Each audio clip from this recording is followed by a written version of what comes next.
Hello everyone, welcome to arrive online classes. This is Praveen here. हम लोग कर रहे हैं साइकोलॉजी के लिए एक मास्टर सीरीज जिसमें हम topic wise previous year question के साथ पेपर की तैयारी कर रहे हैं। और इस सीरीज में आज जो पार्ट नंबर है वो है 3। 2 पार्ट ऑलरेडी अपलोड कर चुकी हूँ। डिस्क्रिप्शन में आपको लिंक मिल जाएगा। अगर आपने प्रीवियस वीडियोस नहीं देखी हैं या आप प्लेलिस्ट में चेक कर सकते हैं, आपको वहां पे मटेरियल मिल जाएगा। साथ में स्टूडेंट्स, मैंने आपको कहा है कि जो एनसीईआरटी के टेबल एंड कुछ इंपॉर्टेंट पिक्चर्स हैं जो कि इन टॉपिक्स से रिलेट कर रही हैं, उनको मैं टेलीग्राम पे शेयर करूंगी। तो टेलीग्राम का लिंक डिस्क्रिप्शन बॉक्स में दिया हुआ है या फिर चैनल के अबाउट में भी उसका लिंक आपको मिल जाएगा। उस लिंक पे क्लिक करके आप हमारे टेलीग्राम चैनल को ज्वाइन कर सकते हैं, या सीधा आप अराइव ऑनलाइन क्लासेस टेलीग्राम पे जाके सर्च करेंगे तो आपको हमारा चैनल मिल जाएगा। वहां पे हमने ऑलरेडी पहले भी कुछ सब्जेक्ट्स के अदर नोट्स अपडेट करे हैं, आप उनको विजिट कर सकते हैं। स्टूडेंट्स, हमने इंट्रोडक्शन बेसिक उसके जो लैंडमार्क्स हैं सेकंड में हमने किया है। सेकंड पार्ट में ग्रोथ और development with previous year question. आज जो हम करने वाले हैं वेरी वेरी इंपॉर्टेंट, हर बार यहाँ से पूछे जाने वाले क्वेश्चन होते हैं। लर्निंग डिसेबिलिटीज और डिसऑर्डर्स के बारे में करेंगे। एनसीईआरटी का पोर्शन भी आपको बताऊंगी कि इसके बारे में एनसीईआरटी में क्या इंपॉर्टेंट दिया हुआ है और क्या क्या चीजें यहाँ से प्रीवियस ईयर पूछी गई हैं, सारी चीजें करने वाले हैं। चलिए करते हैं शुरू। लर्निंग डिसऑर्डर होते क्या हैं? It include heterogeneous group of disorder. Heterogeneous शब्द का मतलब है अलग अलग तरह का। ऐसा नहीं है कि एक ही तरह का डिसऑर्डर है, अलग अलग तरह के जो डिसऑर्डर हैं उन्हें इंक्लूड करता है। किसी को लिखने में दिक्कत है, किसी को मैथ्स प्रॉब्लम है, किसी को पढ़ने में दिक्कत है, कोई बोल नहीं पा रहा है अच्छे से, उन चीजों को रिप्रेजेंट नहीं कर पा रहा है, तो हिट्रोजिनस है। विभिन्न प्रकार की डिसऑर्डर इसमें है। Due to learning disabilities person have difficulty in the acquisition of, उसे क्या चीज गेन करने में दिक्कत होती है? लर्निंग। रीडिंग में दिक्कत हो सकती है, writing, speaking, reasoning, mathematical activities में, इन सभी में उनको क्या हो सकती है? दिक्कत हो सकती है। अगर मैं आपको एनसीईआरटी का पोर्शन भी मैंने आगे लगाया है, तो एनसीईआरटी में कहा गया है कि ये जो लर्निंग डिसेबिलिटीज होती हैं, ये सारी चीजें, ये जितने भी पॉइंट मैंने यहाँ पे लिखे हैं दैट आर फ्रॉम एनसीईआरटी। तो एनसीईआरटी में ये साफ साफ लिखा हुआ है। तो ऑप्शन में आपसे सिंपल से क्वेश्चन के लिए ये वर्ड यहाँ से उठाए जा सकते हैं। ठीक है। अब ये जो लर्निंग डिसऑर्डर्स होते हैं, मान लो किसी को भी लर्निंग डिसऑर्डर है, फॉर एग्जाम्पल किसी बच्चे को है, तो ऐसा नहीं है कि हम उसे बोलेंगे कि इसका आईक्यू बहुत कम है, ये इंटेलिजेंट नहीं है, ये डल है, ये मॉरन है, हम उसे ऐसा बोलेंगे नहीं। देखिए, जिस किसी को भी ये डिसऑर्डर होगा, वो नॉलेज को एक डिफरेंट तरीके से परसीव यानी गेन करेगा, लेकिन ऐसा नहीं है कि वो डल है। ठीक है। वो चीजों को समझने में देरी कर सकता है। ठीक है। उसे एक पर्टिकुलर चीज में जो मैथ्स में वीक है, मान लो मैथमेटिकल एक्टिविटीज उसकी वीक है, लेकिन हो सकता है साइंस के सब्जेक्ट्स में बहुत अच्छा है। रीड नहीं कर पाता अच्छे से लेकिन समझ पाता है चीजों को। ठीक है। इस तरह के मतलब चीजें, कंसेप्ट यहाँ पे आएंगे। आईक्यू से इसको रिलेट नहीं करना है यहाँ पे। ठीक है, कि डायरेक्टली इसको आईक्यू से रिलेट कर दिया कि जो जिसको मैथमेटिकल प्रॉब्लम है उसका आईक्यू लो है, इस तरह से हम कोरिलेट यहाँ पे इसको नहीं करेंगे। अब यहाँ पे इंपॉर्टेंट डिसऑर्डर्स हम डिस्कस करेंगे one by one. Before discussing this, मैं यहाँ पे आपको थोड़ा सा एनसीईआरटी के पोर्शन पे ले चलती हूँ। अब देखिए, यहाँ पे बोला हुआ है कि रीजंस क्या हैं, ऐसे क्या ऐसे कारण हैं जिनकी वजह से जो है ये लर्निंग डिसऑर्डर जैसी चीजें आती हैं। तो यहाँ पे देखो बहुत सारे न्यूमरस, जैसे such as sensory impairment. Sensory impairment का मतलब है कि हमारी सेंसेस जो हैं, जैसे आंख हम देख नहीं पा रहे अच्छे से, कान हम सुन नहीं पा रहे हैं अच्छे से, हमारी डिसफिगरमेंट है माउथ में, हम बोल नहीं पा रहे हैं अच्छे से। ठीक है, तो उसकी वजह से हो सकता है हमारी लर्निंग में डिफिकल्टी आ रही है। इंटेलेक्चुअल डिसेबिलिटी, हम इंटेलेक्चुअल, हमारा जो दिमाग है वो पूरी तरह से विकसित ना हुआ हो। ठीक है। सोशल एंड इमोशनल डिस्टर्बेंस हो सकती है, हम सोसाइटी या इमोशनली हम डिस्टर्ब हैं फैमिली को लेके या किसी दूसरी चीज को लेके। पुअर इकोनॉमिक कंडीशन फैमिली की अगर है तो वो भी कहीं ना कहीं कारण बन जाती है कि आगे चल के बच्चा सफर करना शुरू कर देता है, उसे डिफिकल्टी आ सकती है लर्निंग में। उन पुअर कंडीशन की वजह से घर में लड़ाई झगड़े, है ना, इस तरह की चीज़ें अगर होंगी तो बच्चे पे उसका असर पड़ेगा। कल्चरल जो बिलीफ्स हैं, कुछ ऐसे बिलीव्स का मतलब कुछ ऐसी अवधारणाएँ या धारणाएँ जो मतलब अंधविश्वास टाइप होती हैं, तो वो अफ़ेक्ट कर सकती है बच्चे की लर्निंग को। नॉर्म्स, हमारे रूल वगैरह होते हैं, अदर एनवायरमेंटल इन्फ्लुएंसेस, ये सारी चीज़ें किसी बच्चे को लर्निंग डिसऑर्डर पैदा कर सकती हैं, ठीक है? ये कॉजेज़ अकॉर्डिंग टू एनसीईआरटी आपको ध्यान में रखने हैं। इसके साथ-साथ जो चीज़ें मैंने अभी आपको बताई कि एनसीईआरटी में जो दिया हुआ है learning, reading, writing, speaking, reasoning, mathematical activity में दिक्कत होना लर्निंग डिसेबिलिटी का एक साइन होता है, ठीक है? चलिए अब करते हैं हम टाइप्स, फिर मैं आपको टाइप्स जो एनसीईआरटी में थोड़ा-सा दिया हुआ है वो भी आपको बताऊँगी। अब मोस्ट इम्पोर्टेंट हम डिसऑर्डर्स को ही करेंगे। पहला है डिसलेक्सिया, बहुत बहुत इम्पोर्टेंट, बहुत बार पूछा जा चुका है। सबसे मेन पॉइंट आपने ध्यान रखना है कि रीडिंग, अगर लिखा हुआ है सीधा कि रीडिंग में डिफिकल्टी है, तो सीधी सी बात है डिसलेक्सिया है। वो टैब को बैट बोल रहा है इस तरह से, या फिर वो डॉग को गॉड बोल रहा है, वो वॉज को सॉ बोल रहा है। इस तरह से मिरर राइटिंग वाली चीज़ें वो कंफ्यूज हो रहा है उन चीज़ों में, मतलब कि वो लेटर या किसी पर्टिकुलर वर्ड को पहचानने में उसे दिक्कत हो रही है। बी को वो डी बोल रहा है, इस तरह की चीज़ें, ठीक है? पी को वो 9 बोल दे रहा है।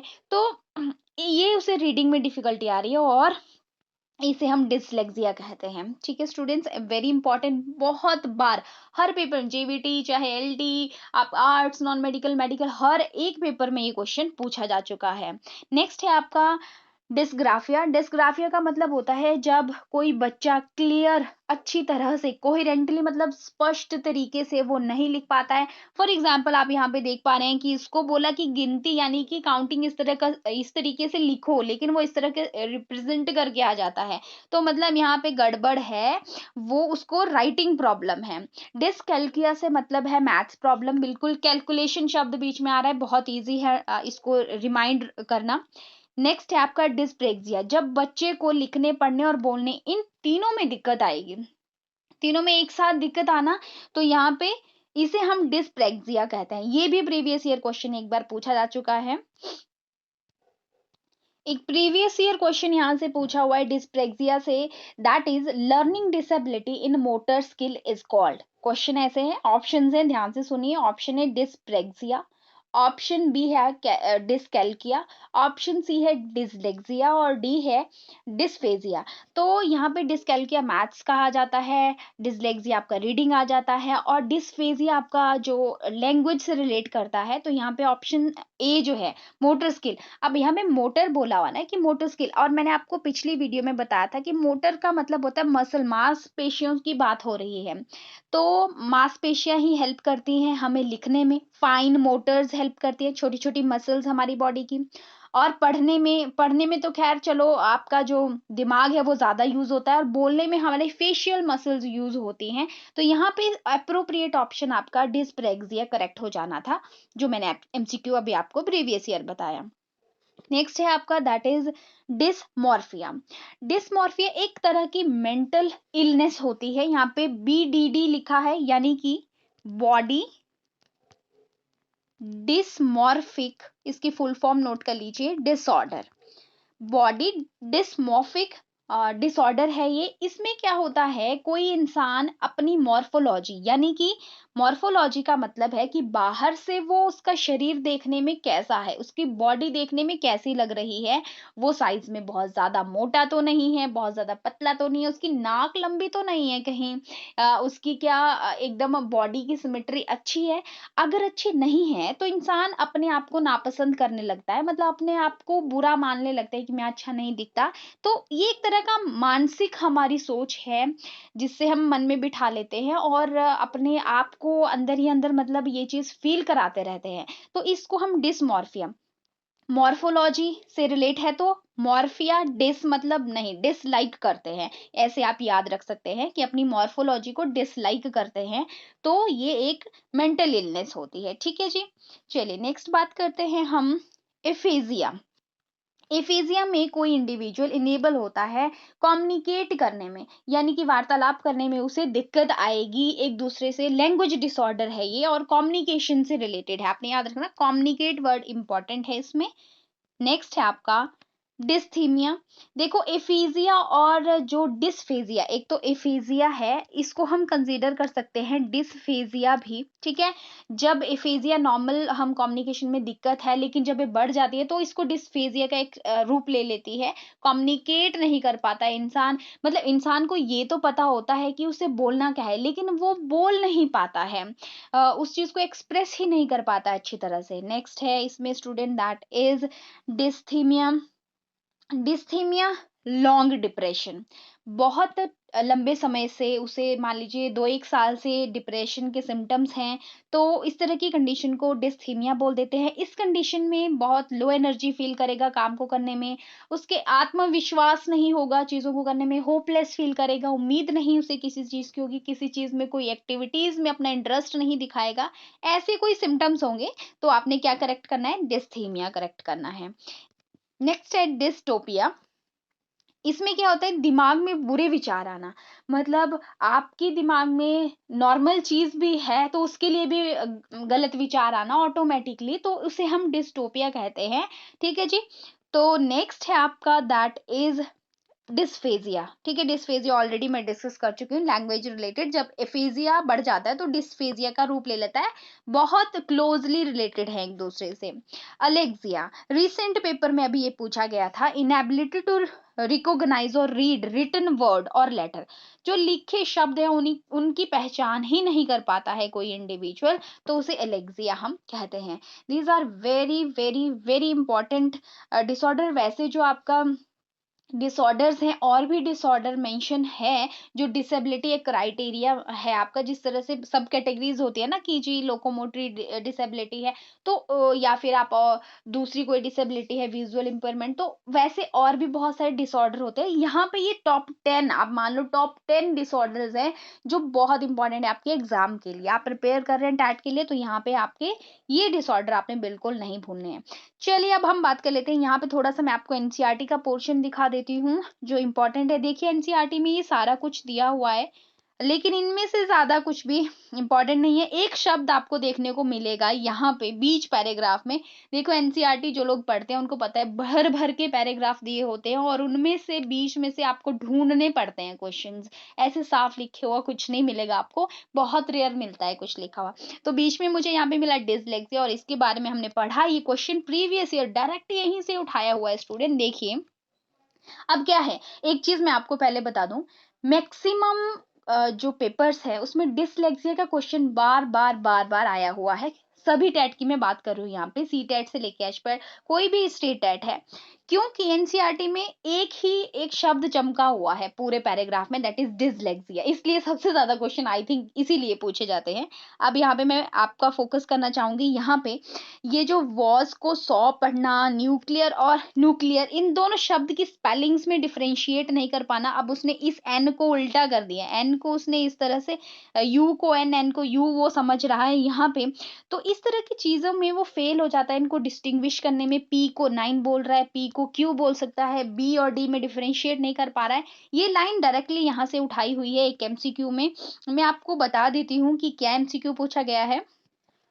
एमसीक्यू में है a child can not distinguish between, यहाँ पे यही पूछा हुआ है, यहाँ से लेके so and so, nuclear nuclear etcetera, इस तरह से लिखा हुआ है, तो he is suffering from, then your right answer is dyslexia, उसको डिसलेक्सिया है। मैंने आपको बताया मिरर राइटिंग वाला कंसेप्ट अगर आता है तो यहाँ पे ये आंसर करेक्ट हो जाता है। चलिए बात कर लेते हैं थोड़े से प्रीवियस ईयर क्वेश्चन की, तो वही सबसे पहला क्वेश्चन मुझे जो प्रीवियस ईयर दिख रहा है दैट इज डिसलेक्सिया से ही है, कि ये किससे रिलेट करता है, ऑब्वियसली रीडिंग डिसऑर्डर यहाँ पे हो जाएगा। एक क्वेश्चन दैट इज ऑर्थोपेडिकली, एक शब्द यूज हुआ है दैट इज ऑर्थोपेडिकली।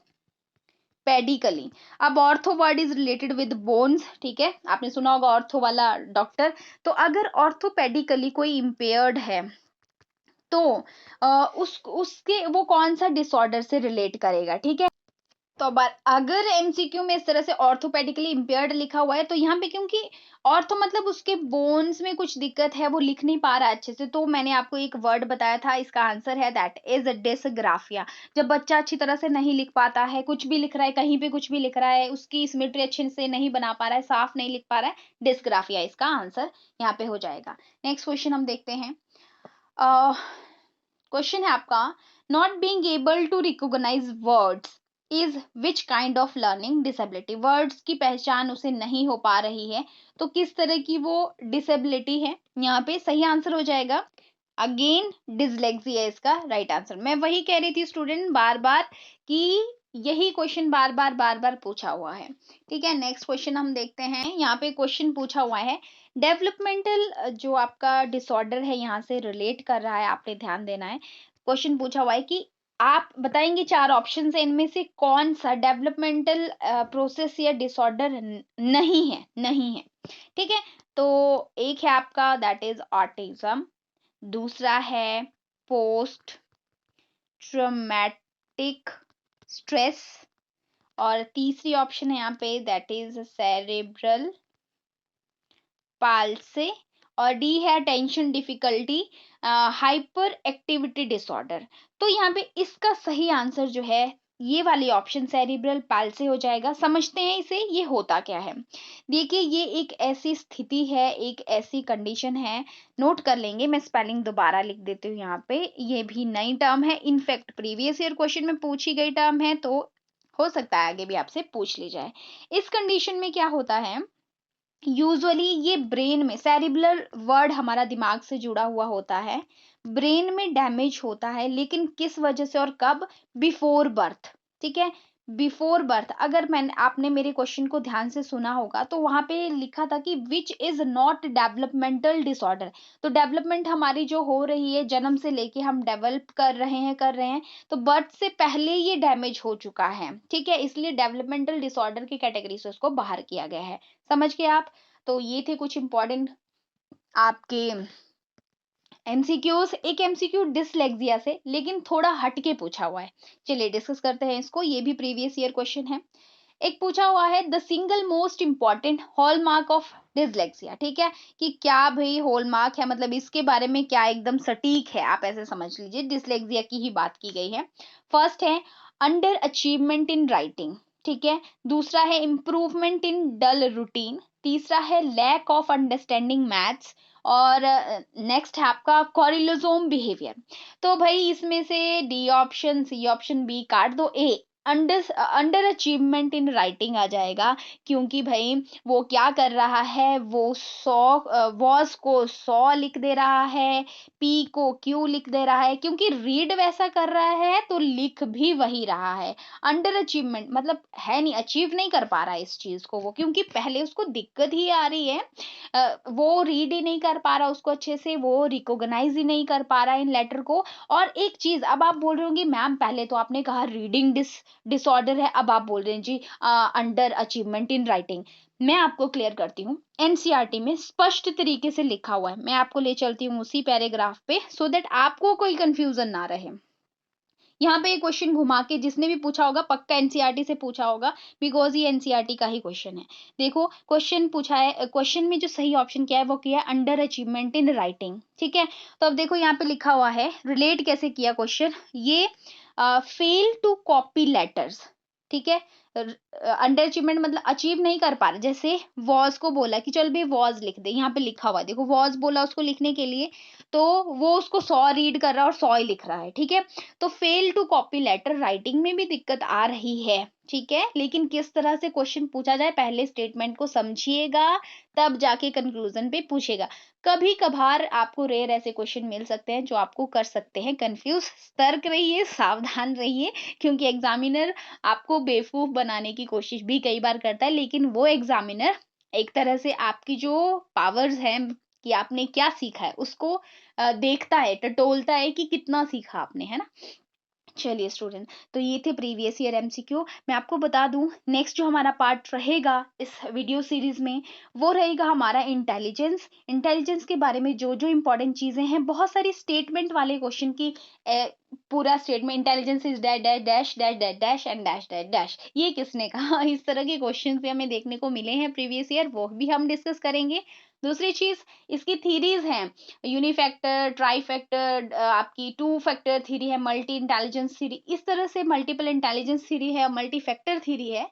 ये सारी चीजें हम करने वाले हैं with previous year question paper. अगर आपको मटेरियल स्टूडेंट पसंद आ रहा है तो प्लीज वीडियो को लाइक कीजिएगा, दोस्तों के साथ शेयर कीजिएगा, और अगर आप चैनल पे नए हैं तो चैनल को जरूर सब्सक्राइब कीजिएगा, अपना सपोर्ट कीजिए, और मुझे जरूर कमेंट सेक्शन में लिख के बताइए कि आपको मटेरियल कैसा लग रहा है, और आपकी क्या और डिमांड है, लाइक साइकोलॉजी से रिलेटेड चीजें, आपको कौन से पर्टिकुलर टॉपिक पे वीडियो चाहिए, मैं जरूर उस पर प्रिपेयर करूंगी।